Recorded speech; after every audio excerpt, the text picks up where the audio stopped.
Well, congratulations, Graham. J.K. Rowling has finally acknowledged you. So the world's most divorced man, Graham Linehan, was recently arrested for his trans tweets. And that's how you'll hear it from a lot of people, his trans tweets, because of course they don't want to tell you what it was he actually said. For example, telling you that if a trans woman enters a women's bathroom, you should punch her. And look, I don't really want to litigate whether getting the police involved is the best way to handle situations like this, both because I have complicated opinions on the topic, and also because it feels so pointless in the face of a government, or really a world, that seems dead set on making life for trans people really hard.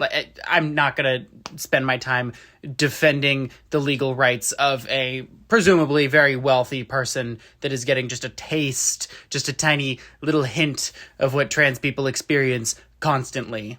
Dude may not have a wife, but he has a lawyer. He's gonna be fine. But I am going to point out a little teeny bit of hypocrisy on the part of Madame Rowling here, where in response to the Glinner arrest, she says, "What the fuck has the UK become? This is totalitarianism, utterly deplorable," which, at least to my ears, implies that she has a problem with this arrest. She thinks that it was unjust in some way.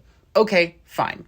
So far, at least that's a consistent opinion. Soon after, she says, "The police are only interested in tweets threatening or inciting violence against women if the women in question are trans." So we know she knows that the tweets incited violence in some way. And I think it's fair to infer from this tweet that she thinks the police should be more concerned about tweets or internet content threatening violence against cis women, right? That's the whole point that she's making here. So on the one hand, arresting someone for threatening violence against trans people is totalitarianism, it's evil, it's despicable. But on the other hand, we should be arresting more people for inciting violence against cis women, which personally, I think those two things should be relatively equal. But I just think it's, interesting, right? I mean, she's not transphobic. We've heard that a million times before.